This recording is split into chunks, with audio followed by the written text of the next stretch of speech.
Så galt kan det gå, når der opstår brand i en bus. Og især handicappede er prisgivet, hvis først røgen vælter ind i vognen. Derfor findes der sådan et anlæg her. Et anlæg, som står med tryk på hele tiden, hvor man har pulver. Der kører en slange igennem motorrummet.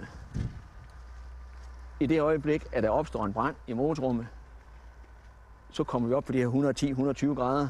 Så brister den slange, og så fylder den motorrummet med pulver. Og det viser vi nu med et lille forsøg, hvor vi sætter ild til motoren i en bus, som har systemet installeret. Og efter cirka 15 sekunder, så er systemet aktiveret. Selvom vi før så, at en motorbrand kan udvikle sig voldsomt, er systemet i busser. Der er indtil videre ingen krav til private vognmænd. Når vi har set, hvad der er sket her, hvor man kan se, at den der bil den brænder totalt ud i løbet af ganske få minutter, så synes jeg virkelig, der er behov, for man kan ikke sidde i den røg, der er i sådan en bil ret lang tid ad gangen uden at omkomme.